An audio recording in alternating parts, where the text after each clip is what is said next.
Rishikesh AIIMS में दान दिए गए अंगों को एम्स से जॉलीग्रांट एयरपोर्ट तक रिकॉर्ड 18 मिनट में पहुंचा दिया गया। गुरुवार को ऋषिकेश कोतवाली पुलिस ने कांवड़ियों की भीड़ के दौरान ग्रीन कॉरिडोर बनाकर एस्कॉर्ट करते हुए 28 किलोमीटर की ये दूरी इतने कम समय में तय कराई।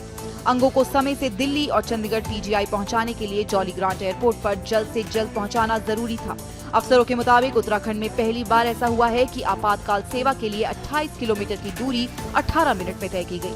इसके लिए एसएसपी अजय सिंह ने एम्स ऋषिकेश से जॉलीग्रांट तक ट्रैफिक व्यवस्था बनाने के लिए पूरे पुलिस बल को जरूरी दिशा निर्देश दिए थे। अंगों को ले जाते समय रूट और एम्बुलेंस की निगरानी एसपी देहात लोकजीत सिंह और सीओ ऋषिकेश ने की। हरिद्वार की सड़क पर एक हाथी और एक गुलदार की चहलकदमी के वीडियो सामने आए हैं, जिसके बाद लोगों में दहशत पसरी हुई है। पहला वीडियो हरिद्वार के जगदीशपुर क्षेत्र का बताया जा रहा है, जिसमें एक हाथी सड़क पार करते हुए नजर आ रहा है। दूसरा वीडियो टिबड़ी से भेल हॉस्पिटल जाने वाले रास्ते का बताया जा रहा है, जिसमें रात के वक्त सड़क पर गुलदार घूमता दिख रहा है। इन दोनों वीडियो पर हरिद्वार रेंज अधिकारी शैलेंद्र सिंह नेगी का भी बयान सामने आया है। उन्होंने कहा है कि वो जांच करवा रहे हैं कि ये वीडियो अभी के हैं या फिर पुराने। मसूरी नगर पालिका के एग्जीक्यूटिव ऑफिसर यानी कि ईओ राजेश नैथानी ने सामाजिक कार्यकर्ता प्रदीप भंडारी के आरोपों को लेकर उनके खिलाफ 25 लाख रुपए का मानहानि नोटिस भेजा है। नैथानी के मुताबिक अगर 7 दिनों के भीतर नोटिस का जवाब नहीं मिलता है तो इसके बाद प्रदीप भंडारी के खिलाफ कानूनी कार्रवाई की जाएगी। राजेश नैथानी कह रहे हैं कि प्रदीप भंडारी ने उन पर बिना सबूत के झड़ी पानी गौशाला के ऊपर बने फ्लैट के आवंटन को लेकर भ्रष्टाचार के आरोप लगाए हैं, जो कि बेबुनियाद हैं और इससे उनकी छवि धूमिल हुई है। गढ़वाल कमिश्नर विनय शंकर पांडे ने अपर सचिव ग्राम्य विकास विभाग और मुख्य पशु चिकित्सा अधिकारी पर ठोस कार्रवाई करने के निर्देश दिए हैं। दरअसल गढ़वाल कमिश्नर ने मंडलीय अधिकारियों की बैठक पौड़ी में ली थी। इस बैठक के आयोजित होने से 2 दिन पहले ही सभी मंडलीय अधिकारियों को बैठक की सूचना दे दी गई थी, लेकिन फिर भी बैठक से दोनों अधिकारी गायब रहे, जिस पर गढ़वाल कमिश्नर बिफर पड़े और दोनों अधिकारियों पर सख्त कार्रवाई करने के आदेश दिए गए हैं। वहीं विभागीय समीक्षा बैठक में पशुपालन विभाग, रेशम विभाग समेत कई विभागों की परफॉर्मेंस खराब रही, जिस पर नाराजगी जताकर कई मंडलीय अधिकारियों को कारण बताओ नोटिस देने के निर्देश दिए गए। हल्द्वानी नगर निगम के सफाई कर्मचारियों ने नगर निगम प्रशासन के खिलाफ मोर्चा खोल दिया है। सफाई कर्मचारियों ने नगर निगम कार्यालय के बाहर 11 सूत्रीय मांगों को लेकर धरना प्रदर्शन किया। सफाई कर्मचारियों ने नगर निगम प्रशासन को चेतावनी दी है कि जल्द उनकी मांगे पूरी नहीं हुई तो वो काम का बहिष्कार करेंगे और अनिश्चितकालीन धरने पर जाएंगे। हल्द्वानी नगर निगम के सफाई कर्मचारियों का कहना है कि पिछले कई सालों से वो संविदा और ठेका प्रथा में काम करते आ रहे हैं, लेकिन आज तक उन्हें स्थायी नहीं किया गया है। सफाई कर्मचारी पीएफ और मेडिकल की भी सुविधा मांग रहे हैं। आरोप है कि राज्य सरकार ने सफाई कर्मचारी पर्यावरण मित्रों को 500 रोजाना मानदेय देने का वादा किया था, लेकिन वादा अब तक सरकार ने निभाया नहीं। मेट्रो रेल परियोजना को लेकर प्रदेश के वित्त मंत्री प्रेमचंद अग्रवाल ने बड़ा अपडेट दिया है। प्रेमचंद अग्रवाल ने बताया कि राज्य सरकार इस परियोजना पर फिर से काम कर रही है। राज्य सरकार को मेट्रो रेल के 2 मंडल दिए गए हैं। अब मुख्य सचिव की अध्यक्षता में होने वाली बैठक में मॉडल का निर्णय होगा और इसके बाद डीपीआर बनाई जाएगी। धामी सरकार प्रदेश में मेट्रो परियोजना को जमीन पर उतारने की कवायद में लंबे वक्त से जुटी है, जिसके लिए उत्तराखंड को केंद्र से और ज्यादा मदद की उम्मीद है। मेट्रो हमारे प्रदेश में इसकी सुविधा मिले, इसके लिए लगातार हम प्रयास करते रहे और चूंकि सेंटर में हम लगातार इसकी बातचीत करते रहे, वहाँ आशातीत सफलता हमें नहीं मिली। अब हम लोग प्रदेश सरकार की तरफ से हमने 2 मॉडल दिए हैं। उन 2 मॉडल को लेके अभी एक सीएस की अध्यक्षता में बैठक होनी है। उस मॉडल को फाइनल होने के बाद, जो डीपीआर फाइनल होने के बाद फिर हम इस काम की दिशा में आगे बढ़ेंगे। चमोली जिले के नारायणबगड़ के आपदाग्रस्त क्षेत्रों में 6 दिनों के बाद पहुंचे थराली के बीजेपी विधायक भूपाल राम टमटा, तो लोगों ने खूब सुनाई खरी खोटी। लोगों के गुस्से का शिकार बने विधायक भूपाल राम टमटा का वीडियो सोशल मीडिया पर जबरदस्त तरीके से वायरल हो रहा है।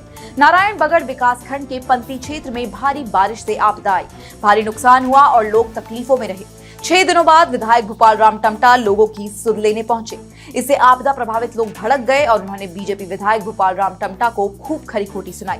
आपदा राहत कार्यों में लापरवाही और जनता के प्रति अच्छा व्यवहार न करने का आरोप भी लोगों ने जनप्रतिनिधियों पर लगाया। केदारनाथ पैदल यात्रा मार्ग पर 2 जगह बादल फटने के बाद रेस्क्यू ऑपरेशन लगातार जारी है। राहत और बचाव कार्य के लिए केंद्र सरकार ने MI-17 और चिनूक हेलीकॉप्टर उत्तराखंड भेजे हैं। मुख्यमंत्री पुष्कर सिंह धामी ने पीएम मोदी से इसके लिए अनुरोध किया था। इसके बाद केंद्र सरकार ने रेस्क्यू ऑपरेशन में तेजी के लिए दोनों हेलीकॉप्टर भेजे। 3 टैंकर ATF की मदद से भेजी गई हैं, ताकि केदारनाथ की अलग अलग जगहों पर फंसे लोगों को जल्द से जल्द निकाला जा सके। SDRF के अलावा NDRF की टीमें भी ऑपरेशन में जुटी है। बीच में खराब मौसम रेस्क्यू में बाधा बना, लेकिन मौसम साफ होते ही रेस्क्यू ऑपरेशन फिर तेज कर दिया गया। पीएमओ की ओर से लगातार प्रदेश में आपदा की स्थिति का अपडेट लिया जा रहा है। केदारनाथ यात्रा मार्ग पर आपदा आने के बाद सबसे पहले यात्रियों को सेफ जोन में शिफ्ट किया गया था। उसके बाद से लोगों का रेस्क्यू ऑपरेशन लगातार चल रहा है।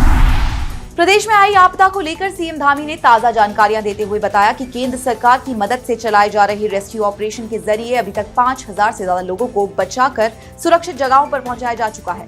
आपदा प्रभावित क्षेत्रों में फंसे बाकी सभी लोगों का भी जल्द रेस्क्यू किया जाएगा। जितने लोगों को बचाव किया गया है, राहत की गई है और निकाला गया है, रेस्क्यू किया गया है, लगभग वो संख्या 5000 है। कुछ को हेली सेवा एयर से निकाला गया है, कुछ को वैसे निकाला गया है। 5000 किया गया और जो लोग अभी बचे हुए हैं लगभग 1000 के लगभग लोग धाम पर हैं और मौसम यदि ठीक रहता है तो आज शाम तक सभी को निकाल लिया जाएगा। केदार घाटी में बुधवार रात शुरू हुई तेज बारिश के दौरान लिंचोली, जगलचट्टी और भीमबली के आसपास 2 जगहों पर बादल फटा था, जिससे पहाड़ों से भारी भूस्खलन भी हुआ था और मंदाकिनी नदी का जलस्तर बढ़ गया था। अलग अलग स्थानों पर कई सड़कें और पुल भी बादल फटने के बाद ध्वस्त हो गए। आपदा में कुल 11 लोगों की मौत हुई।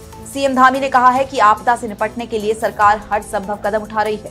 आपदा पीड़ितों के लिए खाना, पानी और दवाएं जैसी सभी जरूरी चीजें मुहैया करवाई जा रही हैं। सीएम धामी ने रेस्क्यू ऑपरेशन में मदद के लिए पीएम और सेना का आभार भी जताया है। कुमाऊं मंडल के पहाड़ के नाशपाती इन दिनों भारी मात्रा में मंडियों में पहुंच रहे हैं। बारिश ने पहाड़ी नाशपाती के स्वाद को और मीठा कर दिया है, जिसके चलते पहाड़ी नाशपाती की राज्य की दूसरी मंडियों में खूब डिमांड हो रही है। हल्द्वानी मंडी में रोजाना 5000 से 6000 पेटी नाशपाती पहुंच रही है। इस मंडी में 20 रुपए से लेकर 40 रुपए प्रति किलो की रेट से किसानों को अपनी नाशपाती के रेट मिल रहे हैं, जिससे किसान भी खुश है। जानकारों के मुताबिक गर्मी के चलते नाशपाती का साइज थोड़ा छोटा हो गया था, लेकिन लगातार हो रही मानसून बारिश के बाद नाशपाती का उत्पादन बढ़ गया है। कुमाऊं की सबसे बड़ी फल और सब्जी मंडी के एसोसिएशन के अध्यक्ष कैलाश चंद्र जोशी ने बताया कि इस बार पहाड़ों पर नाशपाती का उत्पादन अन्य सालों की तुलना में दोगुना हुआ है। पहाड़ पर मुख्य रूप से जाखलें, गोला, ककड़िया और कश्मीरी नाशपाती की पैदावार होती है, लेकिन कुमाऊं मंडल के पहाड़ की जाखलें और गोला नाशपाती का स्वाद अन्य नाशपातियों की तुलना में मीठा और रसीला होता है। यही वजह है कि पहाड़ की नाशपाती की डिमांड उत्तराखंड के साथ साथ उत्तर प्रदेश, महाराष्ट्र और गुजरात के अलावा दूसरे राज्यों में खूब रहती है।